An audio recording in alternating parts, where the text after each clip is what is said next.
ओम नमः शिवाय। दोस्तों स्वागत है आप सभी का आपके अपने चैनल खुशहाल ज़िंदगी में।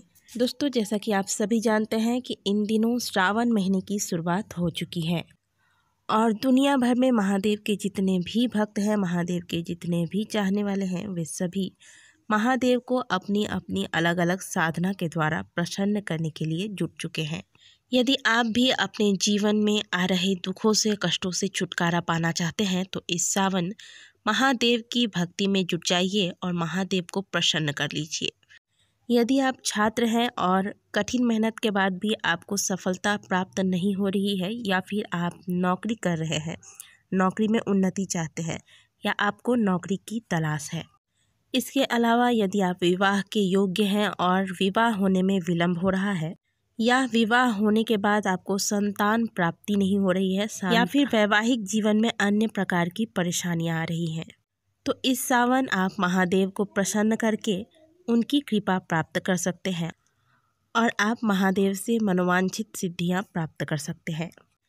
यदि आप अपने नौकरी में, अपने व्यवसाय में तरक्की चाहते हैं कि आपके घर में उन्नति हो, घर में सुख समृद्धि आए, घर के सदस्यों की उन्नति हो, तो इसके लिए हमारे द्वारा बताए गए इन उपायों को श्रावण महीना में अवश्य करें और आप देखेंगे कि इस 30 दिन के अंदर अंदर ही आपके जीवन में इन उपायों के माध्यम से शुभ परिवर्तन आने लगेंगे। इसलिए आप महादेव पर पूर्ण विश्वास रखें और भक्ति भाव के साथ उनके शरण में जाएं, उनकी पूजा अर्चना करें, तो निश्चित तौर पर महादेव की कृपा आपके ऊपर बरसेगी। जो उपाय आज के वीडियो में हम आपको बताने वाले हैं वह इधर उधर से लिया हुआ उपाय नहीं है, इनका वर्णन स्वयं हमारे शास्त्रों में किया गया है। स्वयं महादेव कहते हैं कि जो भी भक्त श्रावण महीने में मेरे इन उपायों को करेगा, मैं मेरे उस भक्त के जीवन की समस्त समस्याएं समाप्त होंगी तथा मैं उनके समस्त मनोकामनाओं को पूर्ण करूंगा और अंत में मेरे उस भक्त को शिवलोक की प्राप्ति होगी। दोस्तों इन उपायों को आप श्रावण के महीने में किसी भी दिन कर सकते हैं। दोस्तों जो भी उपाय हम आज के वीडियो में आपको बताएंगे वह आपको एक एक करके करना है, एक ही दिन में आप सारे उपाय ना करें। अभी आपके पास पूरा श्रावण का महीना पड़ा है, आप एक एक करके इन उपायों को करें। तो चलिए जानते हैं अब इन उपायों के बारे में। नंबर 1, यदि आपके पास महादेव को अर्पित करने के लिए कोई भी सामग्री नहीं है, क्योंकि बहुत सारे ऐसे स्थान होते हैं जहां पर बिल्वपत्र, भांग, धतूरा इत्यादि प्राप्त नहीं हो पाते हैं, लेकिन आप महादेव को प्रसन्न करना चाहते हैं, तो इसके लिए आप पूरे श्रावण महीने में प्रातःकाल सूर्योदय से पहले उठें और उठने के बाद स्नान करें। स्नान करने के पश्चात सबसे पहले 1 लोटा जल लें। इस जल में आप गंगा जल मिलाएं। अब इसी जल में आप थोड़ी सी कूस डाल दें। कूस आपको पता होगा, कूस एक प्रकार की घास होती है। अगर कूस है तो डाल दें, अगर नहीं है तो भी कोई बात नहीं। ज़्यादातर पूजा के दुकानों में जहाँ पे पूजा की सामग्रियाँ प्राप्त होती हैं वहाँ जाके आप कहेंगे कि कूस चाहिए तो वह आपको दे देंगे, बड़ी इजीली प्राप्त हो जाती है। तो यह कूस घास आपको जल में डाल देनी है। अगर नहीं है तो भी कोई बात नहीं, सामान्य जल में गंगा जल मिलाकर ओम नमः शिवाय मंत्र का जाप करते हुए महादेव के मंदिर में जाएं। मंदिर जाने के बाद आपको महादेव के शिवलिंग के पास उत्तर मुखी होकर खड़ा होना है। उत्तर की ओर आपका मुख हो और दक्षिण दिशा की ओर आपका पीठ हो। इस प्रकार से खड़े होकर महादेव के मंत्रों का उच्चारण करते हुए यह जल महादेव के शिवलिंग पर अर्पित करें। दोस्तों महादेव ने हलाहल विष से सृष्टि की रक्षा करने के लिए इस विष को अपने कंठ में धारण किया था। इस विष के प्रभाव से महादेव के शरीर में तेज ज्वलन होने लगी थी। इस ज्वलन को शांत करने के लिए देवराज इंद्र ने उन पर जल की वर्षा की थी और यह पूरी घटना श्रावण के महीने में हुई थी। जल चढ़ाने से भोलेनाथ के शरीर को आराम मिलता है, इसलिए कहा जाता है कि श्रावण के महीने में महादेव को जल अर्पित करना विशेष लाभकारी माना जाता है। यदि आप भगवान भोलेनाथ की पूर्ण कृपा प्राप्त करना चाहते हैं तो श्रावण के महीने में प्रत्येक दिन सूर्यास्त के समय महादेव के मंदिर में उनके शिवलिंग के समक्ष देसी गाय के शुद्ध घी का दीपक लगाएं। यदि आपको घी प्राप्त नहीं हो पाता है, शुद्ध घी, तो ऐसे में आप तिल के तेल का भी इस्तेमाल कर सकते हैं। और यदि संभव हो तो यह दीपक आप आटे से तैयार करें। दिया लगाते वक्त आपकी जो भी कामना है वह मन में वह कामना दोहराते हुए फिर यह दिया लगाएं।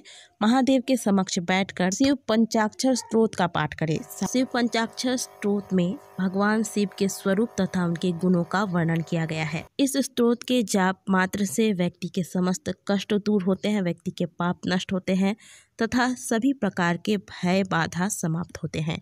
समस्त प्रकार की इच्छाओं की पूर्ति कराने वाला होता है यह स्तोत्र। श्रावण महीने में इस स्तोत्र का पाठ करना विशेष फलदायी होता है। अगला उपाय है दोस्तों, श्रावण महीने में आप किसी भी दिन महादेव के शिवलिंग के पास बैठे 21 बिल्वपत्र लें। अगर आपको 21 बिल्वपत्र नहीं मिलते हैं तो 11, 7 या फिर 5 बिल्वपत्र ले सकते हैं, लेकिन कोशिश करें कि 21 लें। यदि नहीं मिलते हैं तो आप कम भी कर सकते हैं। जितने भी बिल्वपत्र लेते हैं वह साफ सुथरे होने चाहिए, कहीं से भी कटे ना हो। अब इन बिल्वपत्र के जो चिकने भाग होते हैं, बिल्वपत्र में 3 पत्तियां होती हैं, इन तीनों पत्तियों पर आपको ओम नमः शिवाय लिखना है। एक पत्ती पर ओम, एक पर नमः और एक पर शिवाय लिखना है। सफ़ेद चंदन का इस्तेमाल करें। शिव जी को सफ़ेद चीज़ें मुख्य रूप से चढ़ाई जाती हैं।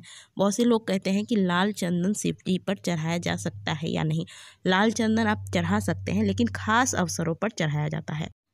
जैसे कि भगवान भोलेनाथ का श्रृंगार करना है या फिर कोई खास उपाय करना है तो आप लाल चंदन का इस्तेमाल कर सकते हैं, लेकिन आमतौर पर सफ़ेद पुष्प, सफ़ेद वस्त्र, सफ़ेद चंदन, सफ़ेद जनेऊ इत्यादि महादेव को अर्पित किए जाते हैं और इनसे महादेव अत्यंत प्रसन्न होते हैं।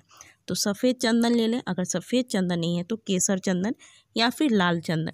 रोली नहीं लेना है आपको, इस बात का ध्यान रखें। लाल चंदन को घिस लेना है। अब इससे ओम नमः शिवाय लिख लें। महादेव के शिवलिंग पर जितने भी बिल्वपत्र हैं एक एक करके ओम नमः शिवाय बोलकर अर्पित करें। थोड़ा सा जल शिवलिंग पर चढ़ा दें। फिर एक बिल्वपत्र लें, ओम नमः शिवाय बोलकर अर्पित करें और फिर थोड़ा सा जल चढ़ा दें।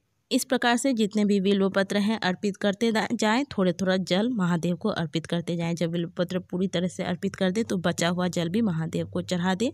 अपनी कामना कह के महादेव के मंत्रों का वहाँ पर बैठ के जाप करें। शिव तांडव स्तोत्र का पाठ करें, शिव पंचाक्षरी स्तोत्र का पाठ करें। इस प्रकार से महादेव को आप प्रसन्न कर सकते हैं।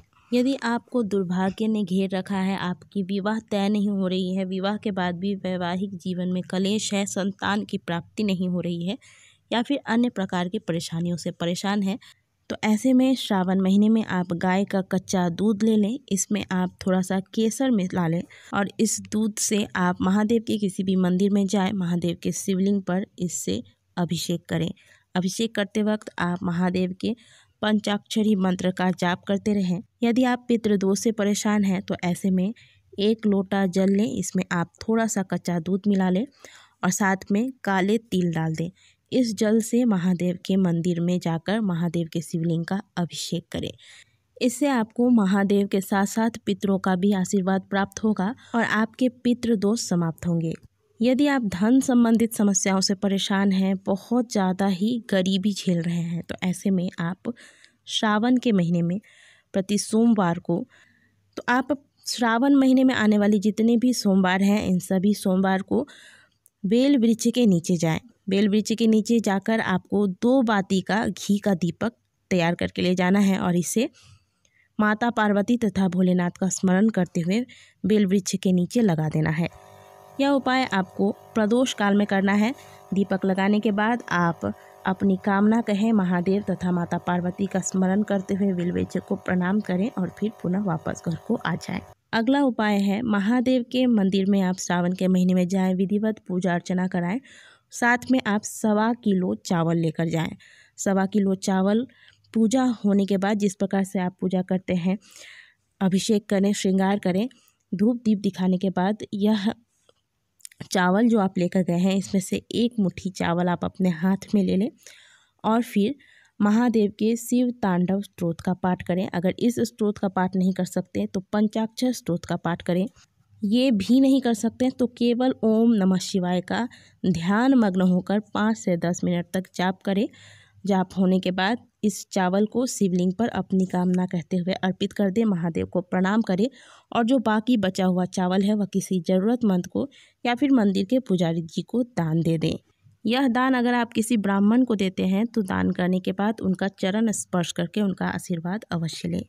दोस्तों, महादेव की सवारी, महादेव का जो वाहन है वह है नंदी, और हम नंदी जी की भी पूजा, महादेव की पूजा के बाद करते हैं। कहा जाता है कि नंदी जी ही हमारी मनोकामनाओं को, हमें हमारी इच्छाओं को हमारे महादेव तक पहुंचाते हैं, इसलिए उनका भी पूजन करना चाहिए। पूरे श्रावण महीने में जब भी महादेव की पूजा करें, इसके बाद नंदी जी की पूजा करें, उनके कानों में अपनी कामना कहें, और पूरे श्रावण महीने में जब भी जहाँ भी आपको नंदी महाराज यानी कि कोई बैल दिखे तो उसे हरा चारा खिलाएं। तो दोस्तों, ये थे वो छोटे छोटे से उपाय जिनको आप श्रावण महीने में कर सकते हैं और महादेव को प्रसन्न कर सकते हैं। ये उपाय सुनने में तो बहुत छोटे हैं, लेकिन इसका प्रभाव बहुत अधिक है। इसका वर्णन स्वयं शिव महापुराण के अंतर्गत आता है, और फिर बाकी जब आप इन उपाय को करेंगे तो आप खुद ही जान जाएंगे कि ये सारे उपाय कितने असरकारक हैं, कितने फलदायक हैं। तो श्रावण महीने में कर लीजिए इन उपायों को और प्राप्त करिए महादेव की कृपा को। वीडियो अच्छी लगी है तो वीडियो को लाइक करें, कमेंट बॉक्स में हर हर महादेव अवश्य लिखें।